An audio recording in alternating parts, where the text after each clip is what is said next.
Good evening. Good evening. Class of 2019, I am honored to be the one to stand before you this evening and say I'm proud of you.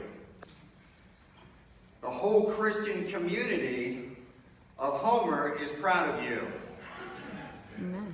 I mean, you've reached a landmark in your lives, and this is the beginning of a crossroads of each of you here tonight. And most of you,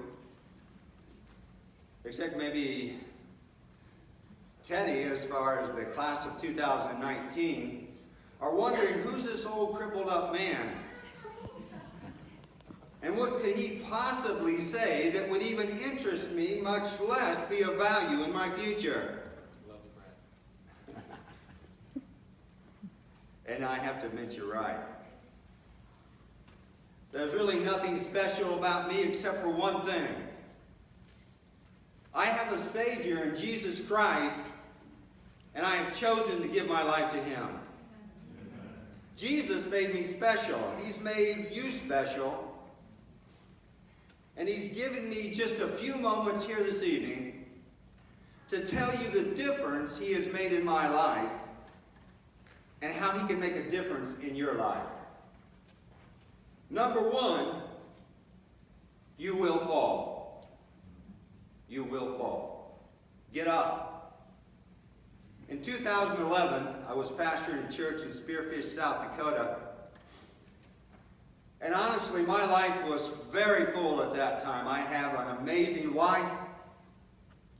I have great kids, grandkids that I adore. And I had a hobby that I looked forward to every day because I loved to run.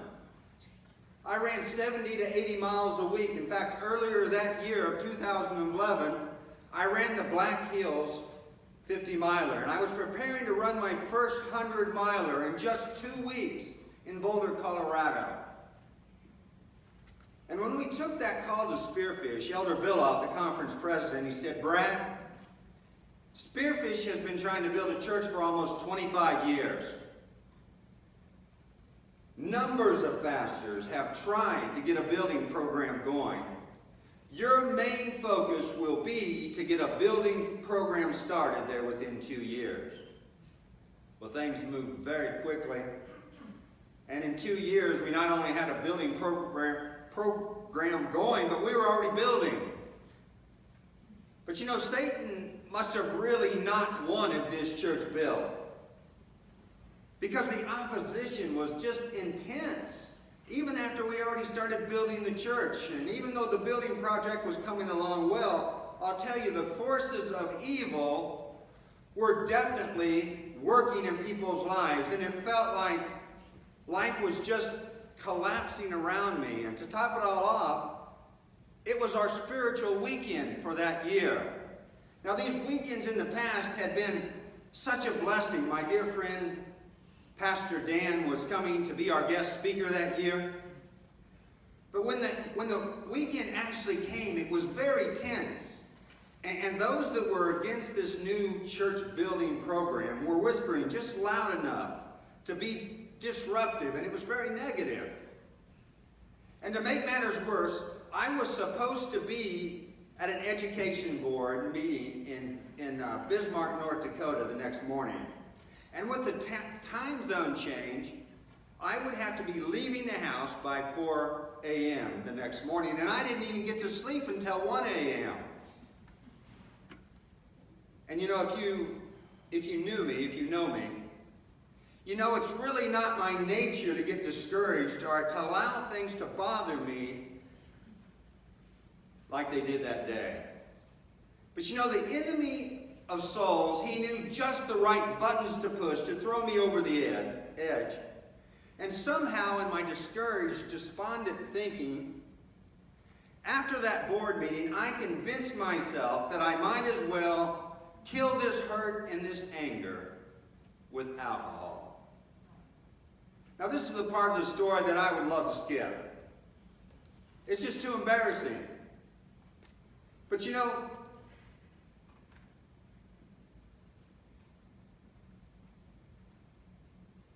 I'm going to tell the whole story tonight. Because unless I tell you the whole story, you're not going to be able to see just how forgiving and caring God is. I want you to see Jesus in spite of my mistakes. And I honestly believe that transparency in Christians is more important, or it trumps shame, don't you think? And after that board meeting, I went to a liquor store and I tried to buy a pint of vodka. Well, they were out of pints. So I bought a fifth. And I figured, I'm just going to take a swig or two and then I'm going to throw it away. I just wanted to feel a little bit better. Didn't even intend to drive. But sin is stupid, isn't it? Sin is really stupid. And I failed to remember that when you drink alcohol, the first thing to go is your ability to reason. And I also didn't consider that I hadn't even drank alcohol in many, many years.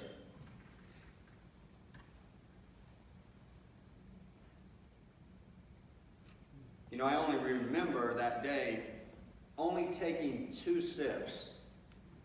But when they found my mangled car 290 miles down the road, the fifth of vodka was empty, and I don't remember any of it. They said I missed a curve and rolled my car maybe 7 or 8 times about 10 miles from home.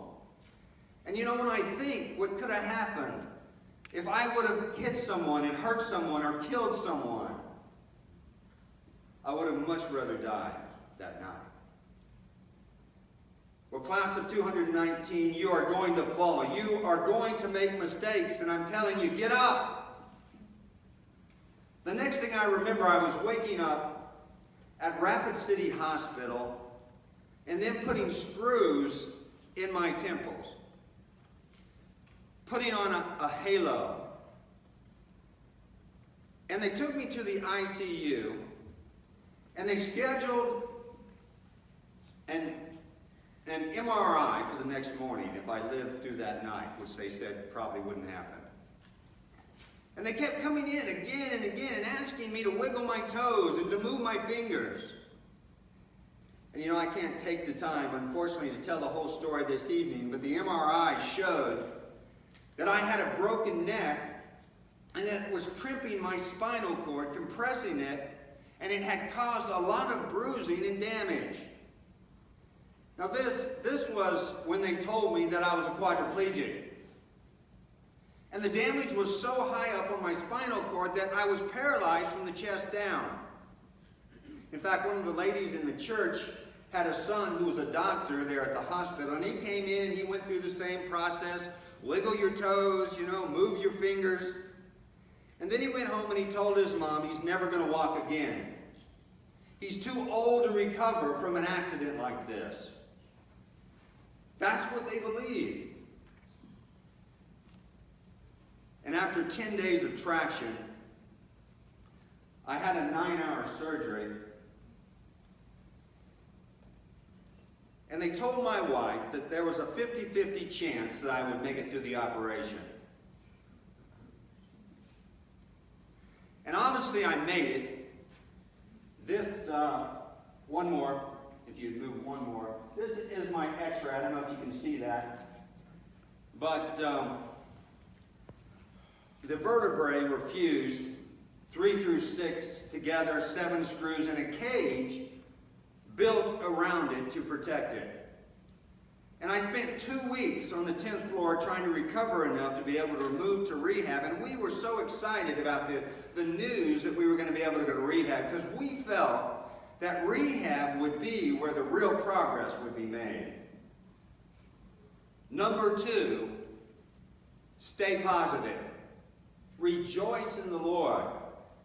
It was during my hospital stay that a text. 1 Corinthians 10:31. So whether therefore ye eat or drink or whatever you do, do all to the glory of God. And I believe the only way that was possible in such difficult times was because of a practice that Cheryl and I had. We called it praise time. Every night before we would go to bed, before the medication would knock me out usually, we would try to remember all of the good things that God had done. We would remember every little thing that happened that day and how God was blessing our life there in rehab. And this became my theme, not only in rehab, but throughout my life, and I began to desire and purpose to glorify Jesus in everything. And I found that by treating people the way that I thought Jesus would treat them, I was able to share Jesus every single day there in that hospital. Every patient with a life-altering accident like mine was required to visit the resident psychiatrist once a week to help us adjust to the loss of our abilities. And on my first visit, I remember he gave me all kinds of tests to try to evaluate my mental condition and to determine how he could best help me. And during our one session, he asked about my state of mind. He said, was I angry? Was I depressed? Did I want to live? How did I see the future going? And I told him I wasn't depressed or angry at all. I hadn't even had a down day since I arrived at the hospital. And he said, Brad, how is that possible? I mean, every person with your injuries, with whom I've worked with in the past, is angry and frustrated and depressed. How is it that you're not struggling with these things? And I said, I'm a Christian. I have Jesus as my best friend, and I know regardless of what happens here, he is going to see me through it. And he's going to bring good out of this. And he just looked at me for a few seconds, and he said, Brad, I won't need to see you every week like everyone else.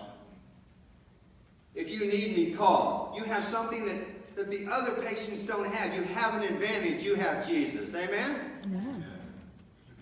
I never saw him again. Stay positive. Rejoice in the Lord, young people. Number 3, don't let anyone tell you you can't. Soon after I arrived at rehab, the doctors, the therapist, the head nurse, they met to discuss my case as I did with every other patient each week. And with the injury that I had and the progress that I had made so far since I got there, they concluded that they could get me to the point where I could get from my bed to the wheelchair on a slide board with help. And that was as far as they could possibly, realistically, bring me in rehab. Maybe ever. My discharge date was less than a month away, and insurance wouldn't pay for me to stay any longer than that, with no hope of improving beyond that. And I was upset. I was frustrated. I knew that I was going to recover. And I spent a lot of time that night, when I could keep my eyes open from the medication, asking God what he wanted me to do. And I had this peace that it was going to be fine, it was going to be okay. And the next morning in therapy, I explained to Lorraine, my physical therapist, that it wasn't going to go that way. And I asked her if she would help me to walk out of rehab. And she looked at me long and hard and said, if you will work hard, I will do everything in my power to help you walk out of here. Now, I don't think she thought for a moment that was possible. Even though I was just a wet noodle. I mean, I could barely, if they set me up in bed, I could maybe set up for 30 seconds before I toppled over. But they brought out the Arjo machine. And this was a machine that would stand me up with my forearms, holding my weight. And I could handle about 30 seconds before my face was just sweating, dripping sweat, and I would fall from exhaustion. And this is why Cheryl calls this the 11-day miracle. Cheryl's my wife. And very quickly, I went from 30 seconds on the Arjo, standing up, to 6 minutes. And it was a Tuesday morning. I remember because Jamie, she's here in the picture, you can't see that too well, but she was Lorraine's fill-in, my physical therapist, and she was there. And almost out of the blue, she said, Brad, do you want to try to just walk holding on to the Arjo? I said, are you kidding? I mean, this was my chance. This was my chance to show them that I could get farther from being able to slide on a slide board between bed and wheelchair. And she stood me up with that Arjo. And I wish I could tell you it was just a piece of cake. And I just started walking all over the hospital. But the reality is that I had to will with all my might to just drag my foot a few inches in front of the other foot. And then drag the other foot a few more excruciating inches forward. And I made 15 painful, ugly steps before I collapsed. And the beauty of it for me was that my son Ryan and my beautiful wife were there to share that with me. I got to see his first steps, and he got to see mine. Lorraine, my physical therapist, was disappointed that she was off that day and she missed me taking my first steps. But a couple of days later, she said, Brad, I know that you have this ultra-running attitude, so today, I want to hook you up to the Arjo machine again. And this time, give it all you got. Cheryl will follow you with your wheelchair, and you can just collapse when you're done. But what I want you to do is just give it everything you got. And I gave it everything I had. And that morning I walked 350 meters, 1,148 steps. In fact, the nurses and the patients were clapping and cheering, and doctors when I walked by. And when I finally collapsed, Lorraine said, okay, I hope you got that out of your system. Now we're going to teach you how to walk right. Your left leg is just hyperextending badly, and you're going to damage that knee if you keep that up. I mean, it was ugly. But the next week, they gave me an extra month to stay in rehab. And Cheryl calls this the 11-day miracle because in 11 days, from those first 15 steps hanging onto that Arjo, I went from that to walking up and down the halls with a walker and a crutch. Medically speaking, it was an absolute impossibility in 11 days. Young people, don't let anyone tell you you can't. Number 4, expect a miracle. I just wanted to continue pastoring, to be honest, looking back. And I realized how far-fetched that must have seemed to everyone around me. I mean, no one dared tell me that my expectations were just too lofty, that it was just pure fantasy, and maybe they just knew that I wouldn't believe them. I don't know. But the reality was, I had foot drop, where the foot drops and you can't lift it. And they said, that doesn't heal.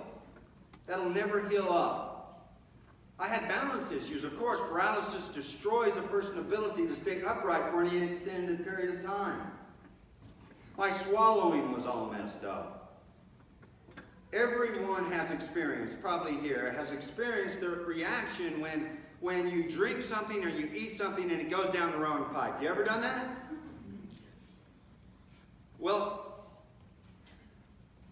during the surgery, they cut microscopic nerves in my throat so I couldn't swallow properly.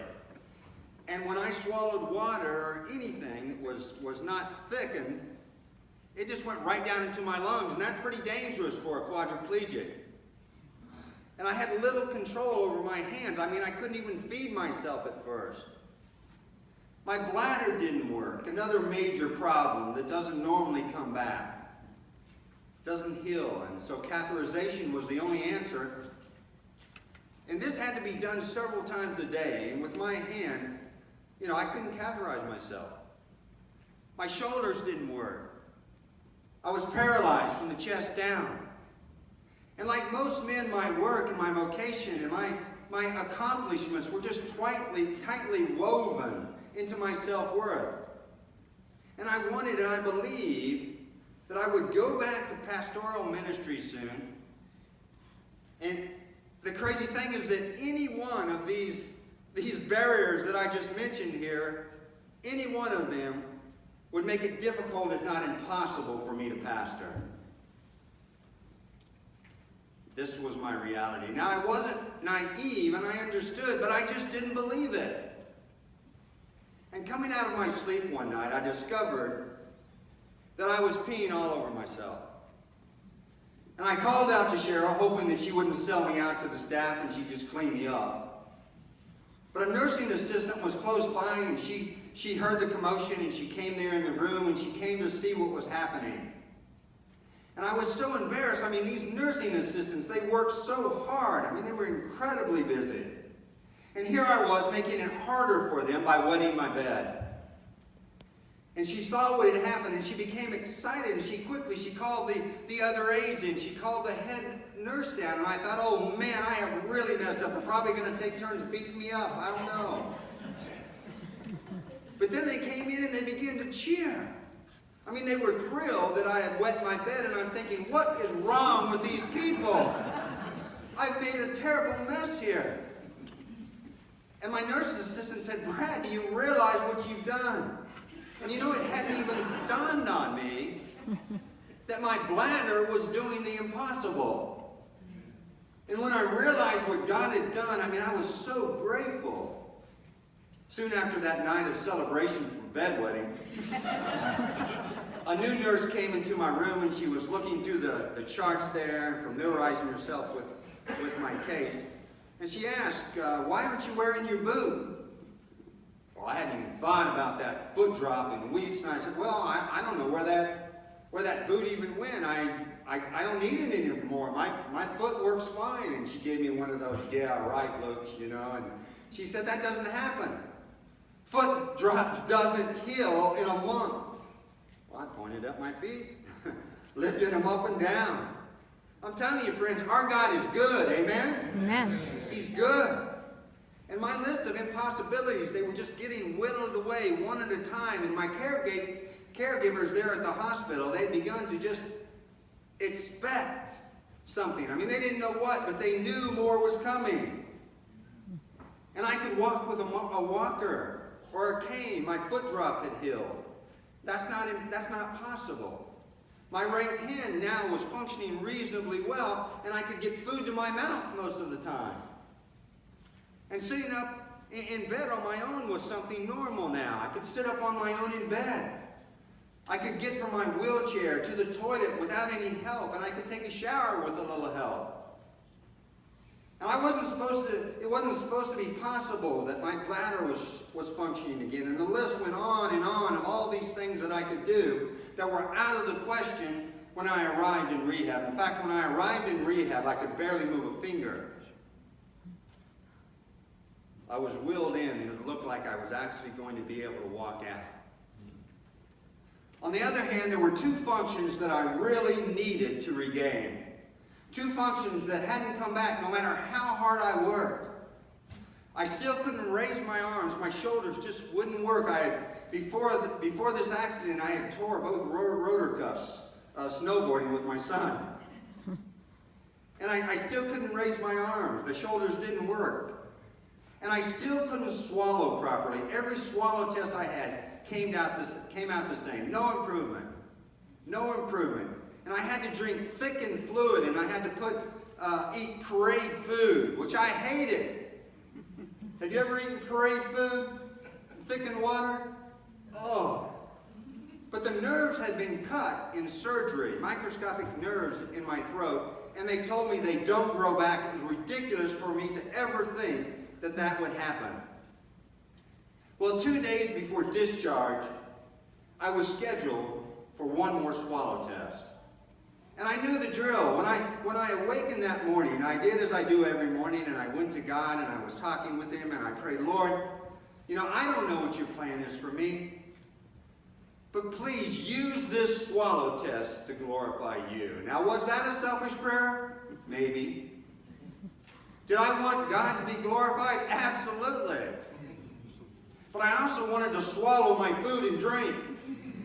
And I figured if God was going to be glorified, He wouldn't mind that if I would just tag along, right? And a peace settled over me like I've rarely felt. And it was a peaceful assurance of God's presence there with me. And God was going to do something big, and I was excited to be a part of that. And after breakfast and after physical therapy, Larissa, who was my speech therapist, she came with a nursing assistant to take me down to X-ray for the test. And in the elevator on the way down, Larissa said, look, Brad, this is going to be the last swallow test before you leave. And I don't see it going any differently from any of the others, but we'll keep working on your swallowing on the outpatient sessions. And I said, you know, honestly, Larissa, I'm praying for a miracle, and I think God is going to do something great today. And she just kind of smiled, almost patted me on the head, I felt like. And she said, okay, Brad, we'll see. And the test began like all the others.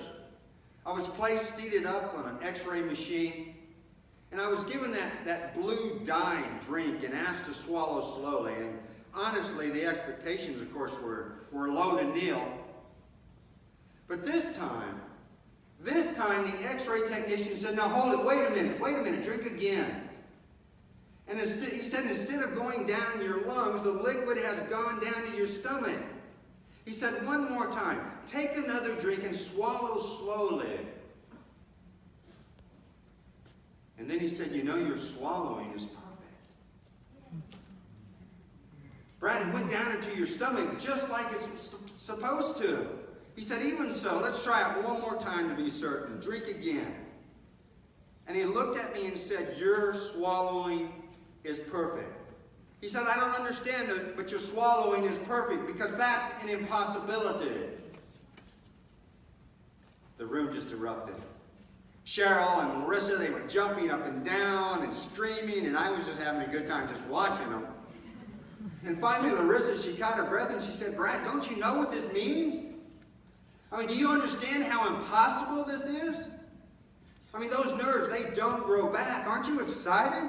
And I said, yes, of course I'm excited. But I told you I was praying for a miracle. And I knew God was going to do something big. Young people, expect a miracle. Our God is good. Number 5, never give up. Our God is awesome, and He wants to do great things in your life. And I know I'm out of time. But you know, I walked out of that hospital. I preached again 4 months after that accident. I went back to work at 9 months. I started running at 4 years, ran a half marathon that first year. 1 year later, I became one of only 3 quadriplegics to ever run a marathon. Even wrote a book. And I stand before you today, not to say, look at me, but to say, look at my God. Look at my God, and to challenge you, young people, tonight, class of 2019, to challenge you. You will fall. Get up.